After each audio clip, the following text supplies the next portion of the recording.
आज रायगिरी में हम एक ऐसे सवाल पर बात करने जा रहे हैं जिसने पूरे देश को हिलाकर रख दिया। दिल्ली में हुए हालिया बम विस्फोट में कुछ पढ़े लिखे मुस्लिम युवा शामिल पाए गए। यह बात हर किसी के लिए चौंकाने वाली है, क्योंकि अब तक माना जाता था कि कट्टरवाद की जड़ें बेरोजगारी, सामाजिक दबाव या गलत संगत से जुड़ी होती है। लेकिन जब वही युवा जो सम्मानित परिवारों से आते हैं, अच्छी शिक्षा रखते हैं और समाज में अपनी पहचान बना रहे होते हैं, अगर वे ऐसे रास्तों पर चल पड़ते हैं तो सवाल कहीं गहरा जाता है। क्या यह समस्या समाज की है, परिवार की है, गलत विचारधारा की है, या फिर धर्म की शिक्षाओं की गलत व्याख्या से पैदा हुई है? हम आरोप नहीं लगा रहे, हम समझना चाहते हैं। और इसलिए आज मुस्लिम समाज के विद्वान, स्कॉलर और जागरूक भाई बहन भी इस चर्चा का हिस्सा बन सकते हैं, क्योंकि असली समाधान तभी निकलेगा जब बातचीत खुले मन से होगी। तो आइए मिलकर यह जानने की कोशिश करते हैं कि कट्टरता का बीज कहां बोया जाता है, मस्तिष्क किस मोड़ पर मुड़ जाता है और धर्म, विशेषकर इस्लाम, इस बारे में क्या सिखाता है। आज की चर्चा में न हम फैसला सुनाएंगे, न किसी पर उंगली उठाएंगे। आज फैसला मुस्लिम समाज खुद करेगा कि क्या सही है और क्या उन्हें बदलने की जरूरत है। वीडियो को अंत तक देखिए, क्योंकि आज इस वीडियो में जो दिखाया जा रहा है वह सिर्फ एक खबर नहीं है, एक चेतावनी है, एक सीख है और एक जरूरी जागरूकता है। आइए सुनते हैं। नमस्कार दोस्तों,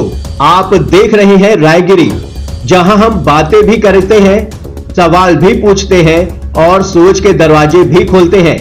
आज हम एक ऐसे सवाल पर बात करेंगे जिस पर अक्सर दुनिया भर में बहस होती है। क्या इस्लाम शांति का धर्म है या नहीं?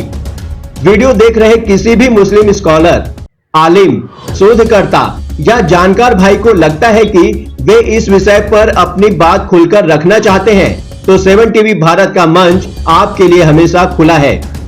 दूर बैठकर बहस नहीं होती, अर्ज है आइए रायगिरी करिए, क्योंकि रायगिरी में बात छुपाई नहीं जाती, बताई जाती है। तो चलिए दोस्तों, आज की रायगिरी शुरू करते हैं। आज इस विषय पर हम चर्चा करने के लिए हमारे साथ बैठे हैं डॉक्टर महेंद्र तिवारी। तिवारी जी, आपका 7 टीवी भारत पर बहुत बहुत स्वागत है। नमस्कार। Thank you. नमस्कार। लोग अक्सर कहते हैं इस्लाम शांति का धर्म है, आपको क्या लगता है?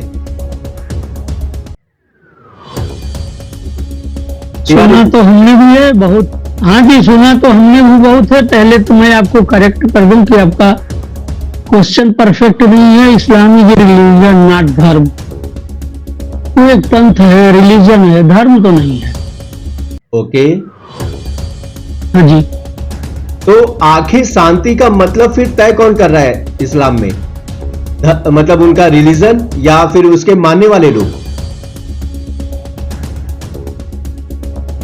अब रिलीजन तो किसी को आके कोई बता नहीं रहा है, ना उनकी किताब किसी को बता रही है। यही इनके जो स्कॉलर हैं, मौलाना, मौलवी हैं, हाफिजी हैं, कारी हैं, यही लोग बता रहे हैं कि ये शांति का धर्म है, शांति का धर्म है। लेकिन हमको भी बड़ी जिज्ञासा थी कि बहुत सुनता हूँ शांति का धर्म है, तो पहले तो हमको खटका कि धर्म तो एक ही है, सनातन धर्म। बाकी जितने हैं पंथ हैं, मजहब है, रिलीजन है, धर्म नहीं है। धर्म तो एक बहुत परिप्रेक्ष्य में देखेंगे तो बहुत विशाल वस्तु है। ओके। धर्म को अब, हाँ, एज ए धर्म, धर्म मतलब सिर्फ पुस्तकें नहीं है हमारी। धर्म मतलब हमारे सिर्फ धर्म ग्रंथ नहीं है। धर्म मतलब यह है कि आप अगर बेटा हैं तो पिता के प्रति आपका जो धर्म है, पुत्र का धर्म आप निभाइए। माँ के साथ आपका धर्म है। आप पति हैं तो पति धर्म निभाइए। बच्चे हैं तो आप पिता का धर्म निभाइए। तो समाज है तो समाज के प्रति आपका धर्म है, वो निभाइए। तो धर्म तो बहुत व्यापक है। अगर आप धर्म को मजहब, पंथ या रिलीजन के साथ तुलना करते हैं तो फिर आप धर्म को बहुत छोटा करते हैं। ओके। तो आपके हिसाब से गलतफहमी जो है वो तेजी से फैलती है या फिर सच्चाई?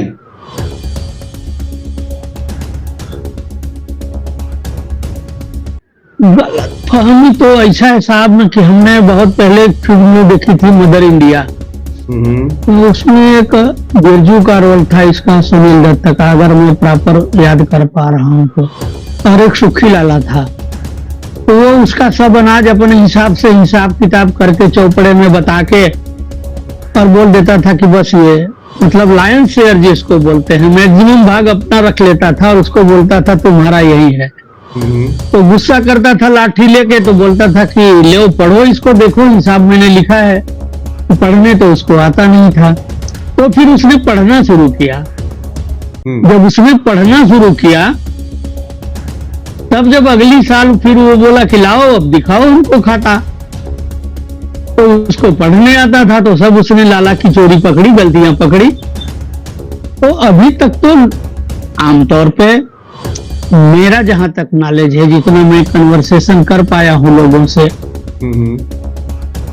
कुरान मजीद या कुरान शरीफ या अल कुरान मुश्किल से 10-15% या 20% लोगों ने पढ़ा है।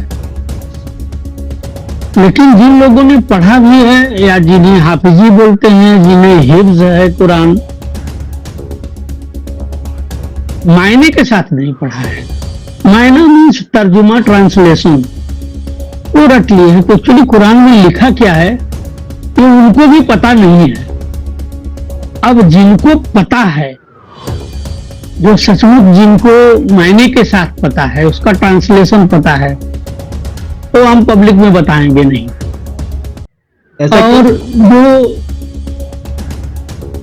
ऐसा इसलिए नहीं बताएंगे कि फिर जो कुछ लिखा है वो एक्सपोज हो जाएगा, within a minute expose हो जाएगा कि Quran is the not religion, Islam is the not religion of the piece.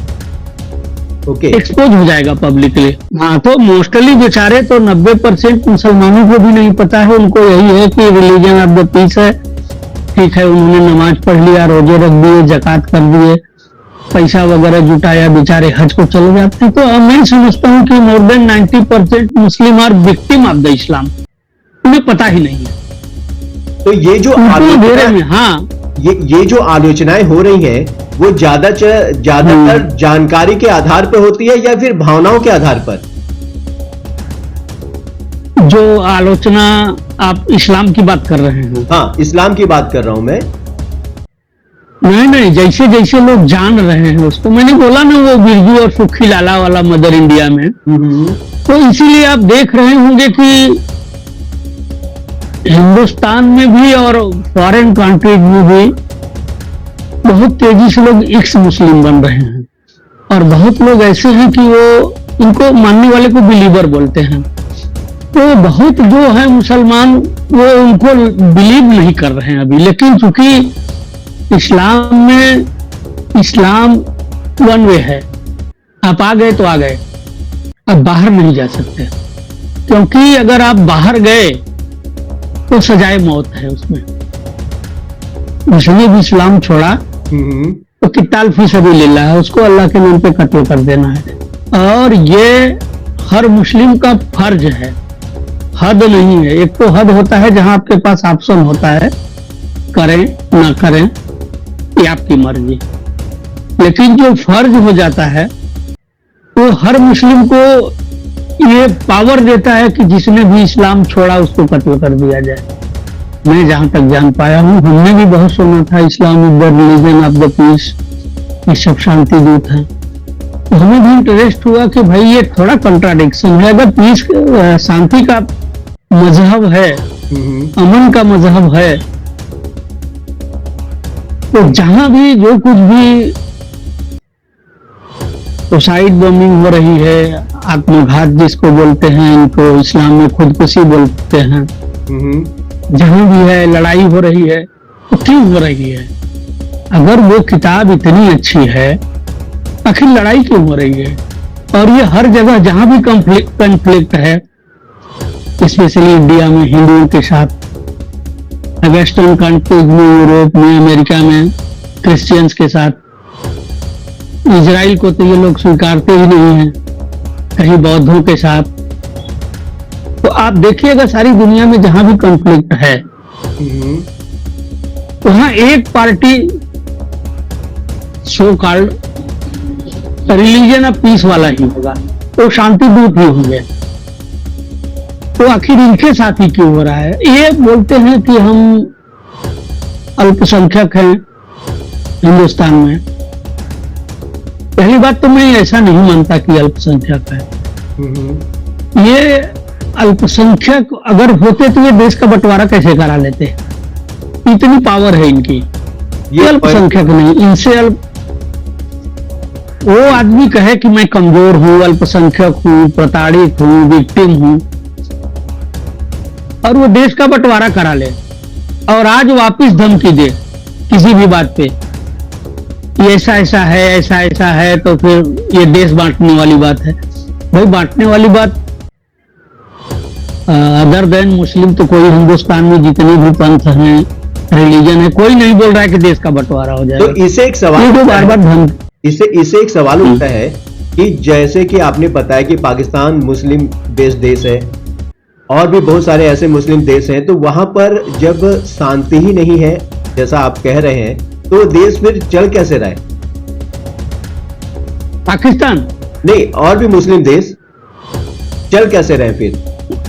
वही मुस्लिम देश शांति से चल रहे हैं जहां इनका किंगडम है। इस्लाम का लोकतंत्र डेमोक्रेसी से 36 का आंकड़ा है। एक नॉर्थ पोल है तो साउथ पोल है। उनमें खिलाफत है, खलीफा हैं, और खलीफा है तो वहां इस्लामिक लाज है। इस्लामिक लाज है तो उसकी कड़ी सजा है। जब कड़ी सजा है तो वहां डर की वजह से चल रहा है। ओके, आप वहां डेमोक्रेसी ला दीजिए, नहीं चलेगा वहां भी। अब पाकिस्तान के हालात देखिए, उन्होंने कहा कि हम हिंदुओं के साथ नहीं रह सकते, हम ये अपना अलग देश चाहिए जी। जब देश का बंटवारा हुआ था पांडे जी, तो इनकी आबादी 24% थी, 24%। इनको 33% जमीन मिली थी, लैंड, और मोस्ट फर्टाइल लैंड मिली थी। ओके, पश्चिमी पाकिस्तान को सिंध मिला, पंजाब मिला, मोस्ट फर्टाइल लैंड। पूर्वी पाकिस्तान जो अभी बांग्लादेश है, मोस्ट फर्टाइल लैंड मिला, धान का कटोरा। तो मैं ये समझूं कि कुछ लोग इस्लाम को गलत तरीके से पेश कर रहे हैं और बाकी लोग उस चीज को मान रहे हैं। अब इस्लाम को अगर गलत तरीके से कोई पेश कर रहा है तो उसके जो क्लरिक हैं, आलिम हैं, वही पेश कर रहे हैं। दूसरा तो कोई इस्लाम को पेश कर नहीं रहा है। हम आप अरबी तो जानते नहीं है जी। तो जिस चीज को हम लोग जानते ही नहीं, हम तो जो सुनेंगे, जो लोग बताएंगे, तो आदमी के मन में एक डाउट तो होता है ना कि अगर भाई ये शांति का मजहब तो है, तो जहां भी ये है वहां शांति क्यों है? जहां भी ये है वहां शांति क्यों है? अगर शांति का मजहब होता, बिल्कुल एक कंट्राडिक्शन लग रहा है हमको साहब, कि आप बोलिए कि हम बहुत हेल्दी हैं, बहुत स्वस्थ हैं, और मैं एक डॉक्टर हूं, तो वो 50 बीमारियां लेके आवे, तो मैं बोलूं भाई कि फिर स्वस्थ क्या हो? सही बात है। तो हमको डाउट हुआ, तो फिर हमने थोड़ा अध्ययन करना शुरू किया, ट्रांसलेशन। मैं उर्दू नहीं जानता, अरबी नहीं जानता, तो कुछ हमारे दोस्त लोग हैं जो कि हाफिजी हैं, कारी हैं, हमने भी उनसे इंटरेस्ट लिया, उनसे थोड़ा जानना शुरू किया। लेकिन उन्होंने भी इस्लाम का जो अच्छा पक्ष था उनके हिसाब से वो हमारे सामने प्रस्तुत किया। अच्छा, फिर हमने उनसे कहा कि आप कोई ऐसी ट्रांसलेशन की किताब दीजिए जिसे हम पढ़ सके, सब समझ सकें। नहीं दिया किसी ने। ओके, जो सच्चाई है उनको लगा कि ये सब जान जाएंगे। अब जो आपको ऊपर सारी बातें दिख रही हैं, इस पे जो बहस चल रही है, तो ड्यू टू इंटरनेट, तो जो मुसलमान कुरान नहीं भी पढ़ा था, देखिए मुसलमान होने के लिए चाहिए क्या? बच्चा मुसलमान के घर पैदा हो गया, पैदा हुआ, उसके कान में मौलाना के अजान बोल दिए या कुछ कलमा पढ़ दिए, पाक कलाम, और एक उम्र के बाद उनकी मुसलमानियत खत्म हो गया, सर्कमसीजन, प्राइवेट पार्ट की, जेनाइटल की, इसके बाद वो मुसलमान हो गया। अब वो नमाज पढ़ता है कि नहीं, चोरी करता है कि नहीं करता है, दारू पीना हराम है, दारू पीता है, 2 नंबर के धंधे में, दारू के धंधे में, झूठ बोलने में, आप देखेंगे आउट ऑफ प्रोपोर्शन है ये हैं। इनकी जितनी आबादी है, यही नहीं, यूरोपियन जेलों में देख लीजिए, अमेरिकन जेलों में देख लीजिए कि अगर इनकी जहां आबादी 8% है, वहां जेलों में 50% है, क्राइम में 50% है। तो अब मौलाना लोगों से बोलो तो बोल देंगे कि ये भटके हुए हैं। अरे भाई, हमारा बच्चा भटका है तो रिस्पॉन्सिबिलिटी तो हमारी है कि हम उसे समझाएं, उसे दूसरा कौन समझाने आएगा जी। हमारा बच्चा अगर धर्म विरुद्ध आचरण कर रहा है, जैसे कि ठीक है मैं हिंदू हूँ, सनातनी हूँ, अगर हमारे समाज में बुराई है, हमारे समाज में खराबी है, ये हमारी पर्सनल रिस्पॉन्सिबिलिटी होती है और हमारे समाज की रिस्पॉन्सिबिलिटी होती है। भाई ये तुम धर्म के विरुद्ध आचरण कर रहे हो। क्या कभी आपने ये तो अगर ये मैं इसमें एक सवाल पूछना चाह रहा हूँ कि क्या आपने कभी जानने की कोशिश की कि कुरान में वास्तव में शांति के बारे में क्या लिखा है, या कुरान कहती क्या है? देखिए, अब ये लोग कह दें और हम मान लें, यहां तक तो ठीक है, लेकिन कोट अनकोट कुरान में एक कित्ताल शब्द है, कत्ल को कित्ताल बोलते हैं, 102 बार आया है, 102 बार आया है। ओके। और हाँ, अमन या शांति या पीस 12 बार आया है। कित्ताल, ईमान तकवा कित्ताल फी सबीलिल्लाह, अल्लाह के नाम पे उसको कुर्बान कर दो, जिबा कर दो। किसको किसको कुर्बान अगर बात हो रही है? जो अल्लाह को नहीं मानता, उनके रसूल को नहीं मानता, जो कुरान को नहीं मानता, तो ये जो आखिरत को नहीं मानता, ये विदिन मुस्लिम समाज में होना चाहिए ना ऐसा? मुस्लिम समाज के लिए भी है, ये मुस्लिम समाज के लिए भी है, इसीलिए उनको बेचारे जो मजहब छोड़ चुके हैं, प्रैक्टिसिंग मुस्लिम नहीं है, वो नाम के मुस्लिम है, क्योंकि पूरा फैमिली उनको डिसोन कर देगा, पूरा समाज उनको डिसोन कर देगा, और कब कोई आएगा उसका दीवाना उसके जान के पीछे पड़ जाएगा, हमला करेगा, मर्डर करेगा, सक्सेस हो या अनसक्सेस हो, इस लेवल तक कि अगर इसमें वो शहीद हो गया, मर गया, तो वो गाजी है, नहीं अगर वो मर गया तो वो शहीद हो गया, मारा गया, तो अगर उसने मार दिया किसी को तो वो गाजी हो गया, मारने के बाद गाजी हो, तो इनके लिए गाजी हो गया, मारने के बाद वो गाजी हो गया। तो अब दोनों स्थिति में वो फायदे में है। मर गया तो एक आम मौत कोई मरेगा, वो कब्र में पड़ा रहेगा, पता नहीं कितने 100 साल की, कितने हजारों साल, जो उनकी मान्यता है, आखिरत या जजमेंट डे, तब तक पड़ा रहेगा। फिर उसके क़यामत के दिन उसके हिसाब होंगे, अल्लाह सुब्हानो तआला के पास। फिर उसको जैसे अमाल रहेंगे, उसके जैसे कर्म रहेंगे, उसके हिसाब वो जन्नत या दोजख में जाएगा, स्वर्ग या नरक में जाएगा। तो उसमें बड़ा लंबा इंतजार है, बहुत लंबा पीरियड है। लेकिन अगर वो शहीद हो गया, कंट्राडिक्शन है। देखिए, एक तो ये बोलेंगे कि इस्लाम में खुदकशी हराम है, और खुदकशी हराम है, ये हमने पढ़ा है इनकी किताबों में। पहले तो मैं आपको रेफरेंस दे दूं कि हमने इनकी कई किताबें पढ़ी हैं, इतना हमको इंटरेस्ट लगा और कंट्राडिक्शन लगा। तो पहले तो मैं समझता था और मानता था कि सारे धर्म एक ही हैं, रास्ते अलग हैं, जैसे सारी नदियां अपने अपने रास्ते से चलती हैं, जाके दरिया या समुद्र में मिलती हैं। फिर हमने देखा कि सबसे ज्यादा लाउडली बोला जाता है कि इस्लाम शांति का मजहब है, शांति का धर्म है। तो मैंने सोचा कि भाई अगर सबसे ज्यादा ये प्रचारित किया जा रहा है कि शांति का धर्म है, तो जरा हम भी देखें ये कंट्राडिक्शन क्यों है। शांति का धर्म है तो इतनी अशांति क्यों फैल रही है। जी। हमने उनकी अल कुरान पढ़ी, या कुरान पाक या कलाम पाक भी बोलते हैं उसको, कुरान शरीफ भी बोलते हैं कई नामों से। फिर उसके बाद इनकी जो सबसे ऑथेंटिक बुक है नेक्स्ट टू कुरान, सही अल बुखारी, वो हमने पढ़ी। ओके। सही मुस्लिम पढ़ी, सही दाऊद पढ़ी,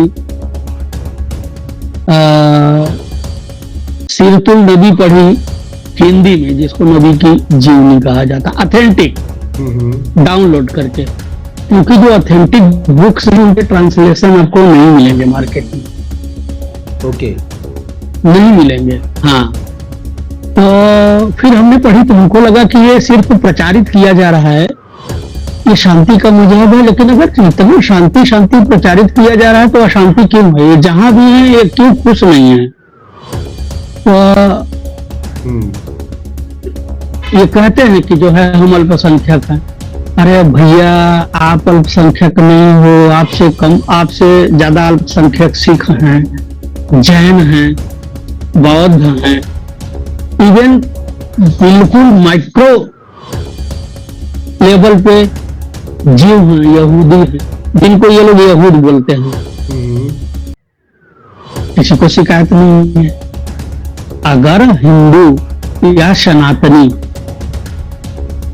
क्रूर होता, किसी को सताता, तो जो सबसे कमजोर है, बोले आपको लड़ना होगा, तो जो सबसे 10 लोग हैं उसमें से जो सबसे कमजोर होगा पहले आप उसी को पीटेंगे ना। बाकी तो कोई नहीं रो रहा है। पारसी हैं, कितने थोड़े हैं, दूध में शक्कर जैसे मिलके हैं, जैन हैं, बौद्ध हैं, यहूदी हैं, और इनका कंट्रीब्यूशन कितना है आप देखिए देश की अर्थव्यवस्था में, और इनका कंट्रीब्यूशन कितना है आज की तारीख में। अभी तो ऐसा कहा जाता है 2011 के सेंसस के बाद के शायद 14 से 15% है। लेकिन ये जो नेक्स्ट सेंसस आएगा अभी, तो हमको जहां तक उम्मीद है कि 18 से 20% के बीच में ये आएंगे। ये सब क्लियर होने के बाद भी, जितने भी SIR हो रहा है उनके क्लियर होने के बाद आएंगे। लेकिन इनके हिसाब से अगर 14% मान लें, तो जितनी भी सरकारी योजनाएं हैं उसका 35% बेनिफिशियरी यही हैं। तो फिर भी रोते हैं कि हम अल्पसंख्यक हैं, हमें दबाया जा रहा है। इन्हें दबाया नहीं जा रहा है एक्चुअली। इनका एक शब्द है गालिब होना, इस्लाम का गालिब होना, डोमिनेंट होना। और गाली शब्द बना है गलबा। गलबा मतलब ये मारपीट, दंगा फसाद, उसको गलबा बोलते हैं। तो इनको सिर्फ रहना नहीं है, इनको अपना गालिब रखना है, अपना रुआब रखना है और सबको दबा के रखना है। ये इनकी मेंटालिटी है और ये चली है बहुत दिनों तक। बंटवारे को तो मैं बड़ा सौभाग्य मानता हूं देश का। अच्छा, थोड़ा कंट्रोवर्शियल लगेगा लोगों को, हाँ लोगों को कंट्रोवर्शियल लगेगा, लेकिन बंटवारा हुआ, अच्छा हुआ। अच्छा इसलिए हुआ कि अब यहाँ तो अगर इनको 18% भी जोड़िए तो करीब 25 करोड़ होते हैं। तब ये हालात है, तब इतना शांति फैला रहे हैं, शांति दूत। अब अगर इंक्लूड कर लीजिए इसमें पाकिस्तान और बांग्लादेश को, तो नियर अबाउट 70 करोड़ हुए, 70 करोड़। तब इनकी भाषा बदल जाती है। आप यहाँ के मौलानाओं को सुनिए,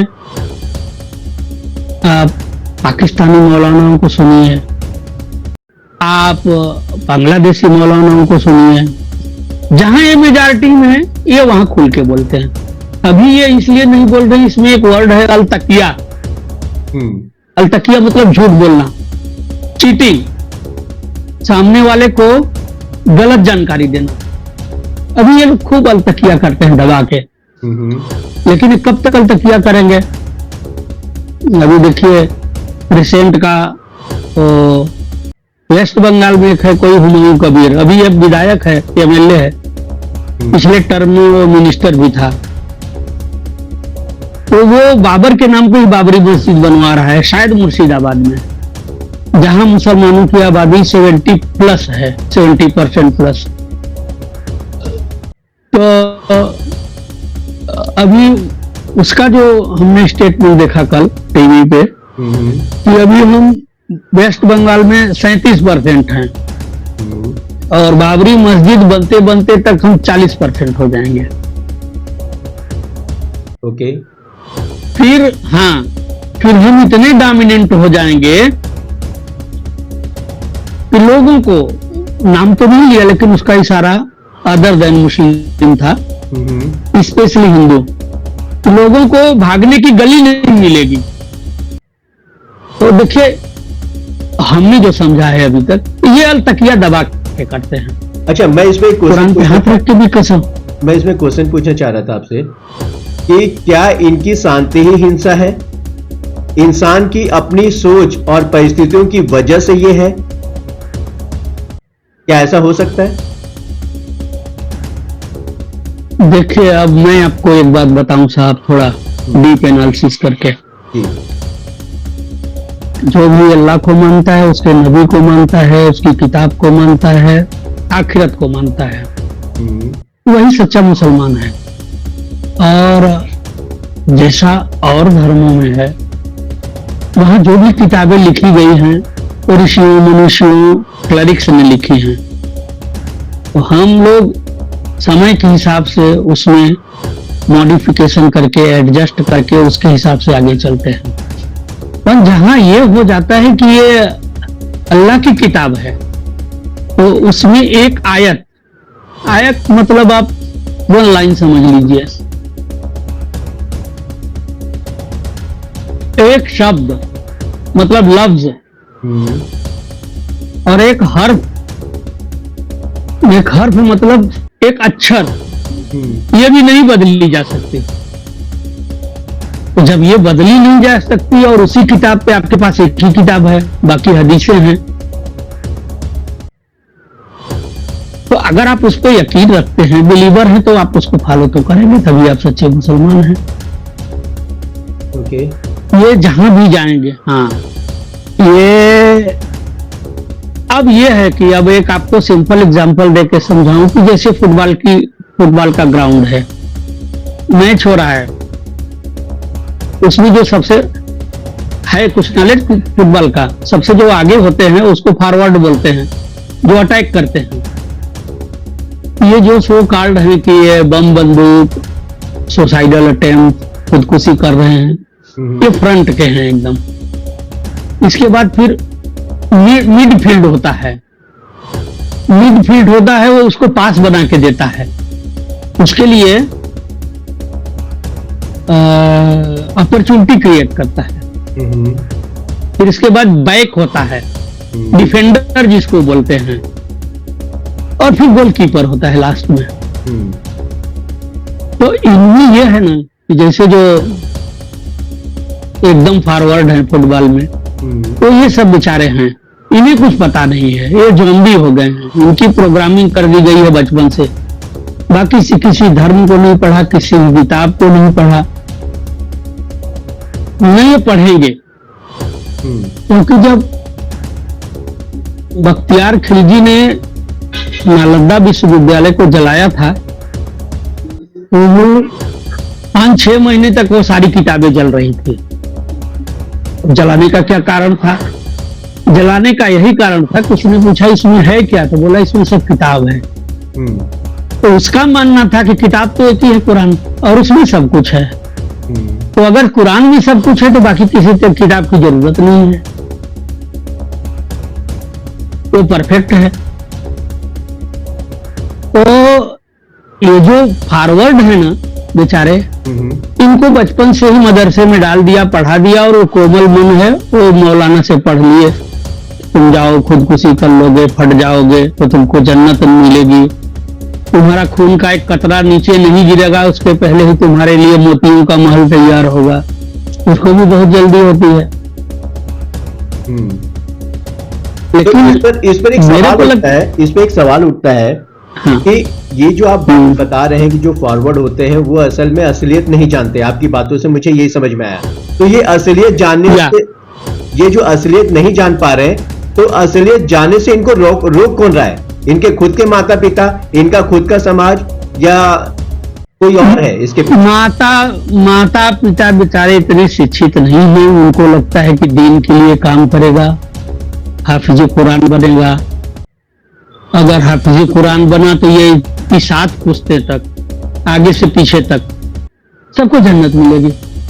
उनको इतना नॉलेज तो नहीं है बेचारों को। Actually these Muslim are the victim of Islam, मैं मानता हूं ऐसा। और उसको मदरसे में भेज दिया, जब 24 घंटे उसी माहौल में है, वो 24 घंटे एक ही बात उसको सिखाई गई, बाकी तो उससे कुछ पता ही नहीं है। तो क्या इनके तो ये तो जैसे आप, तो जो धर्म के नुमाइंदे हैं, धर्म बोले या फिर पंथ बोले, जो भी आप बोलिए इनको अपने शब्दों में, तो जो इसके नुमाइंदे हैं जो समाज में इस्लाम को प्रचार प्रसार कर रहे हैं, इस्लाम का प्रचार प्रसार कर रहे हैं, क्या उनकी जवाबदारी नहीं है कि वो गलत और सही का फैसला करना सिखाएं? या वो चाहते हैं बहुत अच्छे लोग हैं ऐसे? नहीं, मैं बता रहा हूं, बहुत अच्छे मुसलमान हैं हमारे दोस्त, उनकी सुनता कोई नहीं है। अच्छा, उनकी सुनता कोई नहीं, हाँ, उनको सुनता कोई नहीं है। अगर वो बोलेगा तो कोई दूसरा आलिम होगा, उसको इस्लाम से निकाल देगा, खारिज कर देगा, उसको मुर्तद बोल देगा, उसको मुल्हिद बोल देगा, उसको जात बिरादरी से बाहर कर देगा, उसके बच्चों की शादी नहीं होती। तो वो बेचारे भी डर के मारे चुप रहते हैं। बहुत अच्छे लोग हैं। कुछ लोग ऐसे हैं कि जिनको सच्चाई पता चल जाता है, वो बोलते नहीं, वो चुपचाप अपना कट लेते हैं, रास्ता पकड़ लेते हैं। क्योंकि जब उनको नेट पे सारी चीजें मिली और उन्होंने सारी चीज विस्तार में देखा, तो फिर उनको लगा कि इसमें इस जैसा तो कुछ है ही नहीं है। इसका मतलब मैं ये समझूं कि असलियत को समझने के लिए ये लोग बस सोशल मीडिया की बातें सुन लेते हैं? नहीं, सोशल मीडिया की बात नहीं सुन रहे हैं। जब पढ़ लिख गए हैं, उसका यहाँ से तो नहीं मिलेगा, लेकिन दूसरे कंट्रीज में इसके जो है वो एक्स मुस्लिम हो गए। जैसे अभी इंडिया में है एक डॉक्टर महेंद्र पाल आर्य हैं, एक्स मुस्लिम कई लोग हुए हैं जो कि बड़े बड़े आलिम रहे हैं। सबसे टॉप पोस्ट मौलाना होता है, मौलाना रहे हैं। 15, 20, 25 साल मस्जिदों में, मदरसों में सर्विस दी है, हजारों लाखों लोगों को पढ़ाया है। मन है इसी दिन बदला तो एक मुस्लिम हो गए।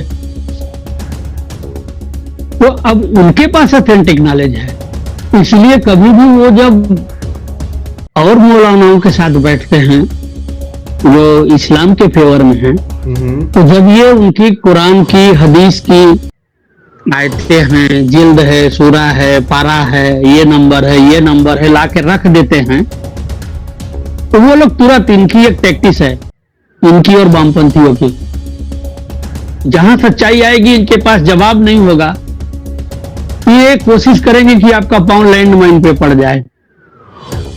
इनका लैंड माइन ये है कि आप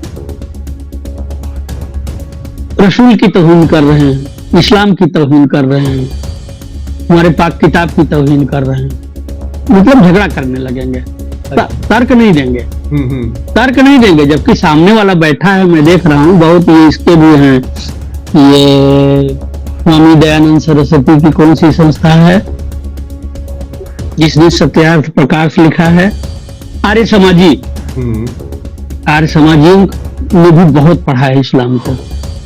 तो जब वो लोग तर्क के साथ बोलने लगते हैं ना, तो फिर ये लोग या तो बाएं दाहिने झांकने लगेंगे, या तो बोलेंगे कि आप उसका गलत तर्जुमा कर रहे हो, तो सही तर्जुमा सामने रख देंगे, तो फिर वो झगड़ा करने लगेंगे, आप तौहीन कर रहे हो, इस्लाम की तौहीन कर रहे हो, पैगंबर की तौहीन कर रहे हो। हम अपने बहुत मुसलमान दोस्तों से पूछा तो ये बेचारे फॉरवर्ड हैं, बाकी कुछ लोग हैं जो मिड फील्डर हैं, इनको चांस क्रिएट करते हैं, पास देते हैं, तो सो कॉल्ड इंटेलेक्चुअल्स हैं।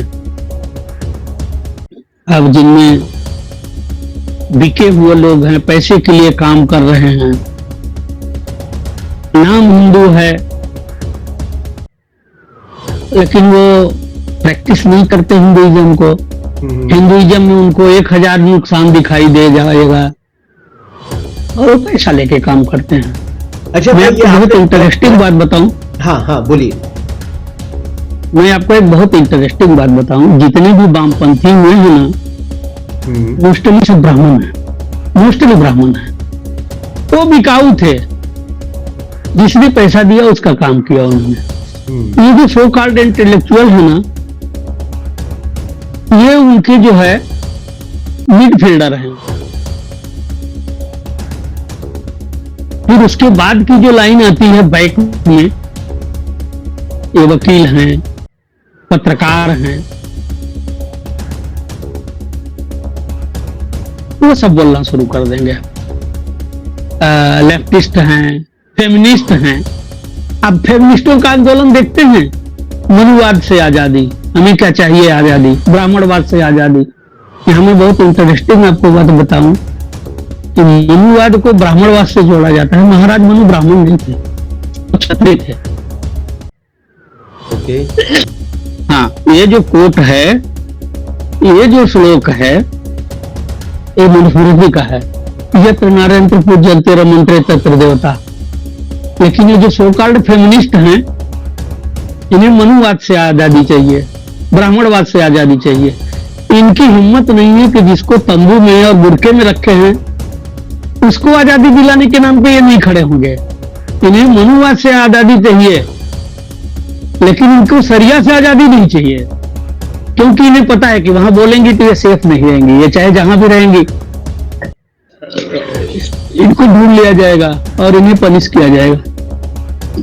समझ रहे? तो ये वकील वगैरह हो गए, फेमिनिस्ट हो गए, तो बहुत ग्लैमराइज करेंगे।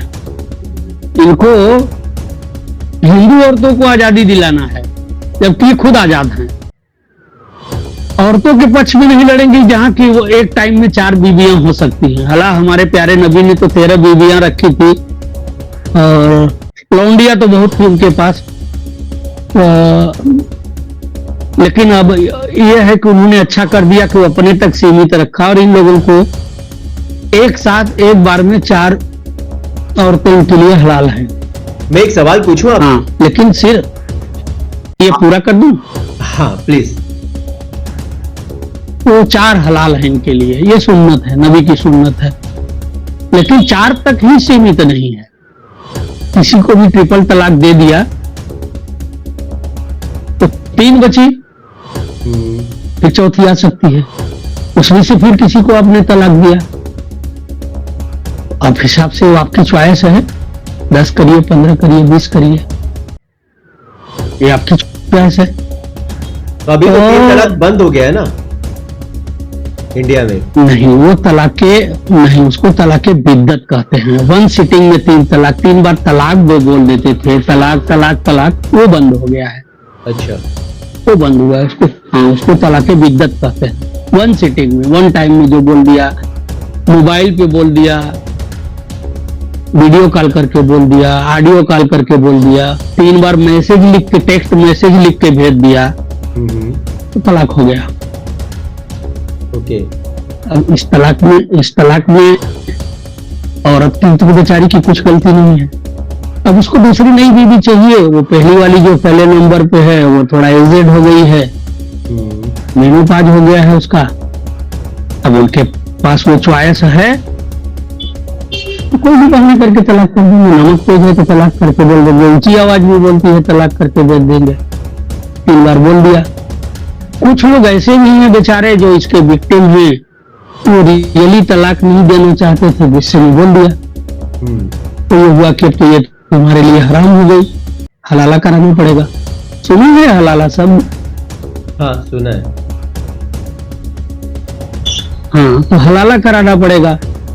तो फिर ये लोग बोलेगा नहीं हम गुस्से में बोल दिए थे, लेकिन परिवार भी है, ये सब बड़े,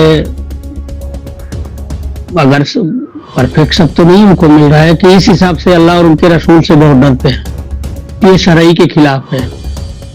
तो बोलेंगे कि मौलाना के पास चलो, मौलवी के पास चलो। तो बोला नहीं, अब ये तुम्हारे लिए हलाल नहीं रह गई है, हराम हो गई है, इसका हलाला करना पड़ेगा। तो हलाला मतलब ये है कि उसका दूसरे किसी के साथ निकाह हो, कायदे से निकाह हो, निकाह नामा लिखा जाए, फिर वो उसके साथ फिजिकल रिलेशनशिप जाए, फिर वो तलाक दे इसको, वही 3 बार बोल के तलाक दे दिया, फिर वो अपनी पहली बीवी के लिए जायज हो गई, हलाल हो गई।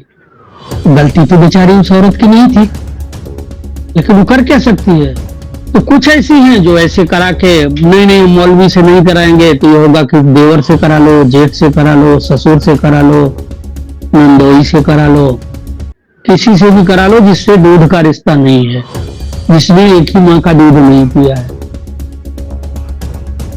अब कुछ ऐसी हैं मजबूरी में बच्चों की खातिर तैयार हो जाती हैं, जो नहीं तैयार होती है वो छोड़ दी जाती है। उनको कुछ वो हक मेहर होता है, थोड़ा कुछ वो बहुत नॉमिनल वो दे दिया, 3 महीने इद्दत की मुहूर्त होती है। इद्दत मतलब कि 3 बार इसको मेंस्ट्रुअल साइकिल आ जाए, इसके बाद वो आजाद है, किसी के साथ निकाह करे या तो बेचारी अकेले रहे। तो ये खत्म हुआ है तलाक इद्दत। ओके, मैं इसमें एक सवाल शरीफ में हमने पढ़ा। हाँ, मैं इसमें एक सवाल पूछना चाहूंगा कि किसी धर्म में आप इतना इंटरेस्ट ले रहे हैं तो आपको इस्लाम के बारे में सबसे ज्यादा सच कहाँ से मिला? किताबों से आपने पढ़ा, दोस्तों से सुना, या फिर खुद मुसलमानों ने आपको बताया? क्या कहाँ से मिला ये सारी जानकारी? नहीं, कुछ तो जैसे हमारे आर्य समाजी दोस्त हैं, उन लोगों ने हमको लाके किताबें दी, कुछ हमने नेट पे लोड की, डाउनलोड किया और अभ्यास किया। जस्ट एक स्टूडेंट जैसा, मैं जो कुछ भी बोल रहा हूँ हो सकता है उसमें बहुत लोग एग्री ना करें, लेकिन एग्री नहीं करेंगे तो अल तक किया करेंगे। इसी लिए मैंने पूछा कि जब हमारे मुस्लिम भाई इस वीडियो को देखेंगे और आपकी बात सुनेंगे, तो अगर उनमें से कोई स्कॉलर है जो अपने धर्म का पूरा नॉलेज रखता है, वो कुछ बात कहना चाहे तो हमारे इस प्लेटफॉर्म पे आ सकता है। तो मैं भी जानना चाह रहा था कि मेरे प्लेटफॉर्म से अगर आप बात कर रहे हैं तो आपको ये नॉलेज कहाँ से मिला, तो ये भी बता देना मुनासिब रहेगा। हाँ जी, हमने तर्जुमे पढ़े हैं, इनके ट्रांसलेशन पढ़े हैं जो जेन्युइन है। ओके, वो पढ़े हैं। हाँ, अभी वो तलाक खत्म हो गया, लेकिन तलाक अभी भी एग्जिस्ट कर रहा है। अब 3 महीने में तलाक देंगे, एक महीने के बाद। एक बार आज बोला, सपोज दैट आज 2 नवंबर है, फिर 2 दिसंबर को बोलेंगे, आज 2 दिसंबर है, फिर 2 जनवरी को बोलेंगे, फिर 2 फरवरी को बोलेंगे। बस वो टाइम थोड़ा लंबा गया है 3 महीने का। तलाक तो भी आसानी से मिल जाता है। तो ये नया नियम कहाँ से आया? ये चॉइस है इनको। ये नया नियम कहाँ? नया नियम तो पहले से ही है, ये पहले से ही लागू है। हाँ जी, पहले से ही शरिया लॉ, मुस्लिम पर्सनल लॉ में है, इसीलिए तो यूसीसी लाया जा रहा है। ये लोग विरोध कर रहे हैं ना। यूसीसी में ऐसा क्या है जो इनका विरोध का? यूसीसी में ऐसा क्या है? यूनिफॉर्म सिविल कोड, जैसे हिंदू कोड है, मॉडिफाई किया जवाहरलाल नेहरू ने। उस समय बाबा साहब अम्बेडकर ने मना किया था कि अगर कोडिफाई करना है तो फिर सबके लिए करो, लेकिन बाबा साहब की चली नहीं, बाबा साहब की सुने नहीं। बाबा साहब ने कहा था कि अगर बंटवारा हो रहा है तो हो जाने दो। अगर वो उनका कहना है, भाई हम तो नहीं कह रहे हैं कि हम मुसलमानों के साथ नहीं रह सकते, अगर मुसलमान कह रहे हैं कि हम हिंदुओं के साथ नहीं रह सकते, तो बंटवारा होना है तो टोटल पॉपुलेशन का एक्सचेंज हो जाए। तो मेरी वो बात पीछे रह गई कि अगर बंटवारा नहीं होता, शायद लोग बहुत राष्ट्रवादी हैं, वो क्रिटिसाइज करेंगे कि अगर बंटवारा नहीं होता तो 70-75 करोड़ होते, अब देश की क्या स्थिति होती जी। अब पाकिस्तान में तो कोई बजरंग दल नहीं है, भाजपा नहीं है, विश्व हिंदू परिषद नहीं है, फिर इतनी क्यों बम धमाके वहां सारे मुसलमान रह गए? ऐसा कहा जाता है कि बंटवारे के समय 20 या 22% थे, आज 1% भी नहीं रहे। कहाँ गए सब? वो किसी दूसरे ग्रह पे तो गए नहीं, जमीन निगला नहीं उनको, दरिया में, सिंध के दरिया में कूद के जान तो दिया नहीं, तो कहाँ गए सब मुसलमान बन गए, बनाया गया उनको, उनके पास चॉइस ही नहीं था। तो अगर आज ये 70-75 करोड़ होते, मोटा मोटी 25 करोड़ में ये प्रॉब्लम है, तो 70-75% में कितनी प्रॉब्लम होती, आप कल्पना करिए। जहां 100 घर हिंदुओं के हैं वहां एक मुसलमान। अगर आपकी बात को मान लिया जाए कि इस मुस्लिम या इस्लाम में ही हिंसा है, तो जो उसके अनुयायी हैं रोज कहीं ना कहीं काम कर रहे हैं, नौकरी कर रहे हैं, तो वो अपना घर कैसे चलाएंगे? अगर इस तरीके की बातें होंगी तो फिर वो कैसे चलाएंगे? आपको क्या लगता है? तो भूखा तो कोई रह नहीं सकता, आप बताइए। हाँ। छोटा बच्चा हो या बहुत बड़ा तपस्वी हो, सिद्ध महात्मा हो, हमारे कहते हैं ना कि भूखे भजन में हो गोपाला, लैला अपन कंठी माला, तो भूखे तो भजन होगा नहीं जी। तो अगर काम नहीं करेंगे तो रोटी कहां से खाएंगे? तो काम तो करना है उनको।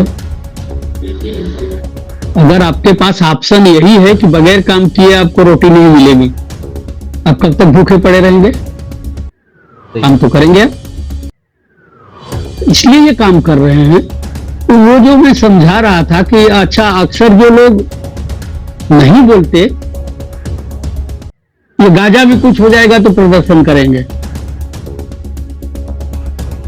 इनमें नेशन और नेशनलिज्म का कोई कंसेप्ट नहीं है, इनकी खिलाफत है, इनके खलीफा है। ये उम्मा शब्द है, उम्मा या उम्मत। दुनिया के किसी भी कोने में मुसलमान है वो इनका भाई है। अच्छा। यहाँ तो कम पाकिस्तान में खुल के इस्तेमाल करते हैं कि लफ्ज है कलमा गो, जिसने कलमा पढ़ लिया, कलमा गो हो गया, वो हमारा भाई है। तो अभी सीरिया में कुछ होगा तो ये प्रदर्शन करेंगे, यहाँ तोड़ फोड़ यहाँ करेंगे। भाई भारत सरकार क्या करे वहां? गाजा में होगा, यहाँ प्रदर्शन करेंगे। और इतने बुद्धिमान हैं कि बोलते हैं कि मेरे को भारत सरकार से वीजा दिला दीजिए, मैं वहां लड़ने जाऊंगा। इनको ये पता नहीं है कि वीजा लेना है तो तुम वहां से मांगो ना, फिलिस्तीन से। जिस देश में जाओगे वीजा तो वो देश आपको प्रोवाइड करता है, कंट्री ना जी। और अगर ये सरकार बोल दे कि चलिए हम आपको दे रहे हैं खुला, आप लोग जाइए वहां लड़िए, कुछ सिर्फ ही वो लोग चले जाएंगे मौलाना लोगों को पढ़ाने पे। ये मौलाना लोग और जो आलिम लोग हैं ये नहीं जाएंगे। अगर इनको लगता कि जो है जन्नत मिलेगी फट जाने से, सुसाइड कर लेने से, हमला कर देने से, बारूद बम बांध के फट जाने से, ये क्यों नहीं जा रहे हैं फटने? क्यों यहाँ पड़े हैं? बुढ़े हो गए हैं, फिर हजारों साल तक कब्र में पड़े रहेंगे, ये क्यों नहीं जा रहे हैं फटने? अगर इतनी जरूरत है जन्नत की जी, तो तुम क्यों नहीं शहीद हो रहे हो? इनके बच्चे इंग्लिश स्कूलों में पढ़ते हैं, अच्छे स्कूलों में पढ़ते हैं, तो जो गरीब बच्चे हैं बेचारे, इनको मदरसे में डाल दिया, उनको रहना खाना, कपड़ा लत्ता, भोजन, किताब सब कुछ मिल रहा है। तो जो बड़े लोग हैं, बड़े अधिकारी हैं, मिनिस्टर हैं, भाई हाँ वो भी तो बिलीवर हैं, इस्लाम को ही फॉलो कर रहे हैं, वो भी तो नबी को उतने ही प्यारे हैं ना। मौलाना है, देखिए इन सबके बच्चे कॉन्वेंट स्कूल में पढ़ रहे हैं, विदेशों में पढ़ रहे हैं। ये बेचारे जो विक्टिम है ना, ये फंसे हैं। हाँ, कुछ लोग ऐसे भी हैं कि इन सारी चीजों से सहमत नहीं है, तो बोल नहीं सकते, बोलते हैं तो उनकी आवाज को दबा दिया जाता है। ओके। तीसरी चीज, कुछ ऐसे हैं जिनकी मौन सहमति है, मैक्सिमम ऐसे हैं जिनकी मौन सहमति है कि उनके हिसाब से, कुरान और हदीस के हिसाब से अल्लाह का जो हुक्म है, प्यारे नबी का जो हुक्म है, ये सब पे फर्ज है, हम नहीं कर रहे हैं, ये कर रहा है। ये कर रहा है तो अच्छा ही कर रहा है। ओके। उनकी मूक सहमति है कि ये तो हमारे ऊपर फर्ज है, मैं नहीं कर रहा हूं तो चलो ये तो कर रहा है ना। आप मूर्ति पूजा नहीं करते, बुत परस्ती नहीं करते, हमें कोई प्रॉब्लम नहीं है। आपकी इबादत गाहों में, खानकाहों में आप जाके इबादत कीजिए, नमाज कीजिए, खुतबा कीजिए, तिलावत कीजिए, हमें कोई प्रॉब्लम नहीं है।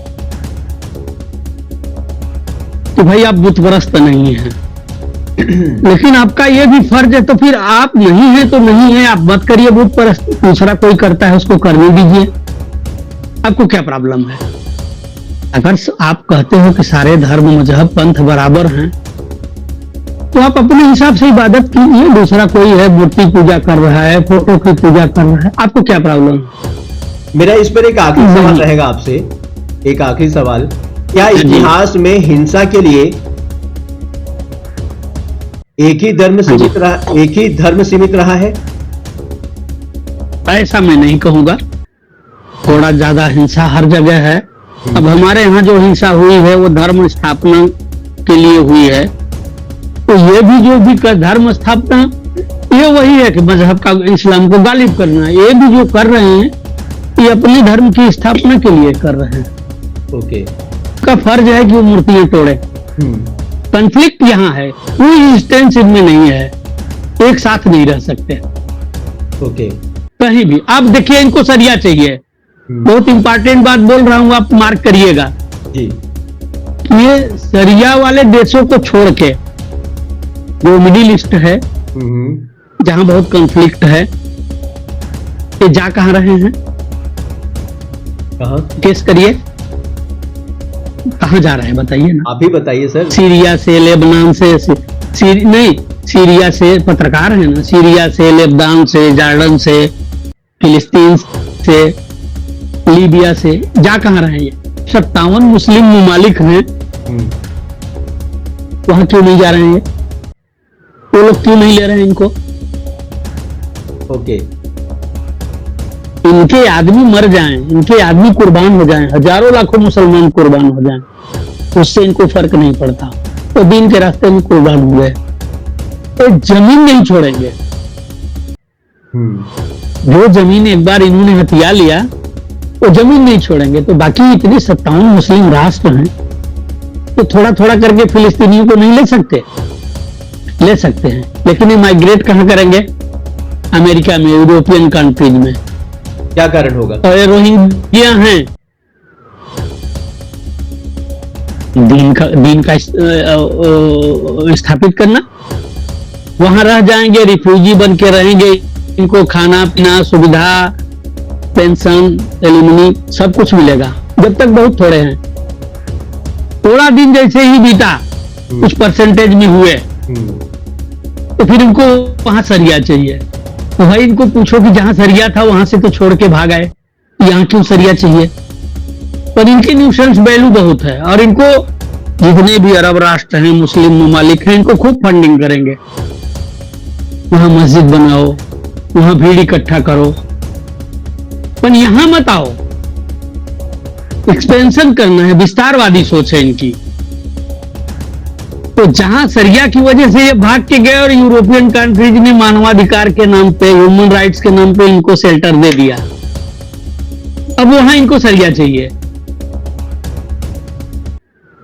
हाँ, हमने तो पढ़ा है और वीडियो में भी देखा है कि इंग्लैंड वगैरह में तो बहुत जगह गो जोन बना दिया है इन्होंने, नो गो जोन, तो सरिया वाला इलाका हो गया है। इनको सरकार ने पैसा दिया, इनको सरकार ने खाना पीना दिया, इनको सरकार ने रहने की जगह दी, शेल्टर दिया, इनको सरकार हजारों पाउंड महीने का देती है पर हेड, लेकिन इस एरिया में नॉन मुस्लिम को नहीं घुसने देंगे। ओके, ये नो गो जोन हो गया, आप नहीं घुस सकते यहाँ। नो गो जोन, आप no go zone in European countries आप कहीं करिएगा तो आपको मिलेगा। तो इनको विस्तार करना है, पैसा बहुत है इस्लामिक कंट्री, और ये बढ़ा क्यों इतना? जब से पेट्रोल डाला रहा है, ओके, तब से बढ़ा। हाँ, तो ये इनको माइग्रेट वहां करना है। अब एक सिंपल एग्जांपल बताऊं, रोहिंग्या वहां से आए, कितना खतरा लेके बांग्लादेश में आए, फिर हिंदुस्तान में आए। उनसे लगा हुआ बॉर्डर चाइना का है, वहां एक भी नहीं गया। क्यों नहीं गया? क्योंकि वहां चाइनामाइसिन मेडिसिन है, चाइनामाइसिन मेडिसिन है, वो डोज मिलेगा इनको। यहां तक कि ये मुस्लिम ममालिक में भी गए, बोट पे वहां भी घुसने नहीं दिया और इनके ऊपर गोलियां चलाई, यहां नहीं आओगे तो लेंगे नहीं। भारत पाकिस्तान के बंटवारे में सबसे ज्यादा जो वोटिंग हुई थी वो साउथ इंडिया से हुई थी। आप बताइए साउथ इंडिया का कौन सा पार्ट है? हिंदुस्तान के 90% मुसलमानों ने वोट किया था कि नहीं पाकिस्तान बनना चाहिए। गए कितने गए?